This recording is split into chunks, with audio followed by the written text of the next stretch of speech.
कांग्रेस की भारत जोड़ो न्याय यात्रा के समापन के अवसर पर मुंबई के शिवाजी पार्क में हुई सभा में कांग्रेस के पूर्व अध्यक्ष राहुल गांधी ने कहा था कि राजा की आत्मा EVM, CBI, ED, income tax में है। पर अब सुप्रीम कोर्ट ने ईवीएम की वैधता पर मुहर लगा दी है। शुक्रवार को ईवीएम और वीवीपैट पर सुप्रीम कोर्ट ने अपना फैसला सुना दिया है। सुप्रीम कोर्ट के फैसले का सीधा मतलब है कि इस सिस्टम पर भरोसा करना होगा। सुप्रीम कोर्ट ने साफ कर दिया कि देश में बैलेट पेपर से वोटिंग का दौर वापस नहीं आएगा, यानी मतदान तो ईवीएम से ही होगा। इसके साथ ही वीवीपैट से 100% पर्ची मिलान भी नहीं होगा। चुनाव आयोग ने कहा कि कोर्ट के इस फैसले के बाद अब किसी को शक नहीं रहना चाहिए।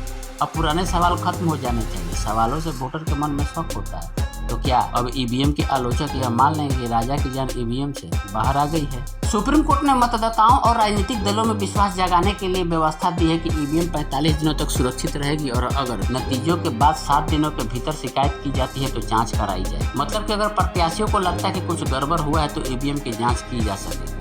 उम्मीद है कि विपक्ष सुप्रीम कोर्ट के इस व्यवस्था से जरूर संतुष्ट होगा। फिर भी यह उम्मीद करनी बेईमानी है कि आगामी लोकसभा चुनाव में हारने वाला यह नहीं कहेगा कि सरकार ने ईवीएम के जरिए बेईमानी की गई, क्योंकि हर बार चुनाव में जो पार्टी हारती है वही ईवीएम पर संदेह करती है। लेकिन बीजेपी तो ऐसा कभी नहीं बोली है, ये तो ज्यादा कांग्रेस करती है। कर्नाटक का चुनाव जीत जाती है तो वहाँ पे ईवीएम सही रहता है, हिमाचल जीत जाती है तो वहाँ पे ईवीएम सही हो जाता है, छत्तीसगढ़ और राजस्थान में हार जाती है तो वहाँ ईवीएम खराब हो जाता है।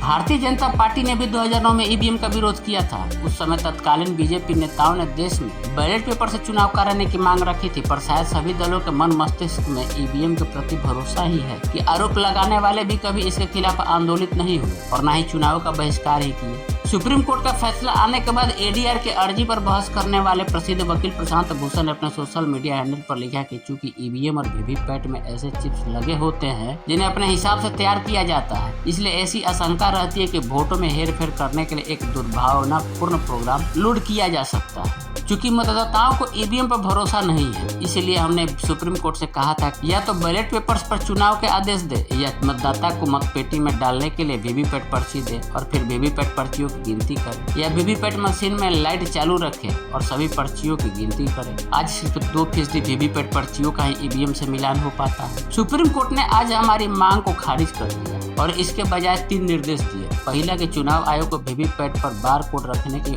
फिजिबिलिटी की जांच करनी चाहिए, सभी पर्चियों की गिनती कंप्यूटराइज तरीके से हो जाए। दूसरा, चुनाव के बाद चुनाव चिन्ह लोडिंग यूनिट को सील कर दिया जाना चाहिए और 45 दिनों तक उपलब्ध रखा जाना चाहिए। तीसरा कि हारने वाले उम्मीदवार अपने खर्च पर किन्हीं 5 ईवीएम बर्न मेमोरी की जांच करा सकते हैं। चुनाव के बाद सिंबल लोडिंग यूनिटों को भी सील कर सुरक्षित रखने के निर्देश के चलते उम्मीदवारों के पास परिणामों की घोषणा के बाद किसी टेक्निकल टीम से ईवीएम के माइक्रो कंट्रोलर प्रोग्राम की जांच कराने का विकल्प होगा। इसे चुनाव की घोषणा के 7 दिनों के भीतर किया जा सकेगा। कोर्ट ने कहा कि सिंबल लोडिंग यूनिट्स के पूरे होने पर कंटेनर में सील कर दिया जाएगा।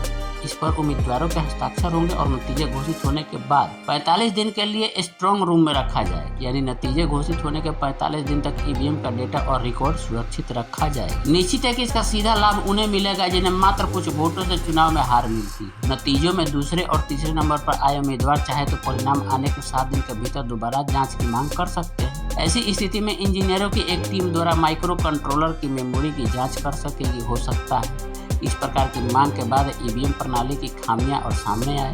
बहुत उम्मीद है कि इस व्यवस्था से ईवीएम के प्रति भरोसा जगेगा। लेकिन अगर कोई हेर फेर होगा तब ना, चाहे कोई भी जांच करा ले, अगर 1000 वोट से हारते हैं और 1000 से कितना भी जांच के बाद अगर उनका मार्जिन 1000 आता है तो फिर कैसे कहेंगे कि आप ईवीएम गड़बड़ और ईवीएम सेट किया गया है। बेंच ने एक बात और कही कि जिससे उम्मीद जगती है कि अभी भी ईवीएम को और सुरक्षित करने की गुंजाइश पर सुप्रीम कोर्ट विचार कर सकता है। बेंच का कहना है कि यदि जरूरत हुआ तो मौजूदा ईवीएम सिस्टम को मजबूत करने के लिए निर्देश पारित कर सकते हैं। सुप्रीम कोर्ट ने अप्रैल 2019 में चुनाव आयोग से कहा था कि किसी संसदीय क्षेत्र में प्रत्येक विधानसभा क्षेत्र में ईवीएम के साथ वीवीपैट की संख्या 1 से बढ़ाकर 5 कर दी जाए। इस तरह के कुछ और आदेश सुप्रीम कोर्ट भविष्य में दे सकती है। पीठ ने कहा कि संतुलित परिप्रेक्ष्य महत्वपूर्ण है। आंख मूंद कर किसी भी व्यवस्था पर संदेह करना उस व्यवस्था के प्रति शक पैदा कर सकता है। सार्थक आलोचना करने की जरूरत है, फिर चाहे वो न्यायपालिका हो या फिर विधायिका। सुप्रीम कोर्ट की इस बात में दम है। इसमें कोई दो राय नहीं हो सकती कि दुनिया में कोई भी व्यवस्था और तकनीक फुल प्रूफ नहीं हो सकती है। इसे हम डिजिटल फ्रॉड के रूप में देख सकते हैं। जब तक करेंसी का जमाना था, जाली नोट प्रचलन में आ गया। जब हम डिजिटल पर शिफ्ट हो रहे हैं, हजारों करोड़ के फ्रॉड की रिपोर्ट आ रही है। क्या दुनिया हवाई जहाज में होने वाली दुर्घटनाओं के चलते बैलगाड़ी पर आने को तैयार हो सकती है? बैलेट पेपर सिस्टम में तमाम बुराइयां थी, ईवीएम में भी हो सकती है।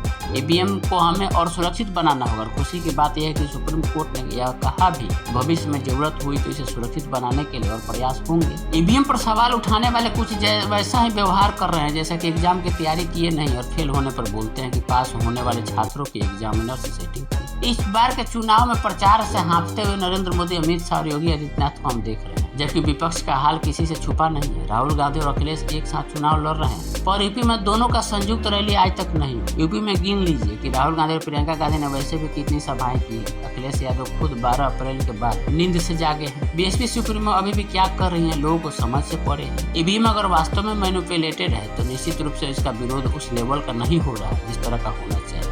ईवीएम के विरोध में आज तक देश की एक भी पार्टी ने चुनाव का विरोध नहीं किया। इंडिया गठबंधन ने अगर बिना ईवीएम के चुनाव न होने पर विरोध का फैसला किया होता तो नजारा ही कुछ और होता। विपक्ष आधे अधूरे मन से ईवीएम का विरोध करता रहा है। जनता भी इस बात को शायद समझती है। यही कारण है कि कांग्रेस ने भी ईवीएम पर आए फैसले पर बहुत संतुलित कमेंट किया है।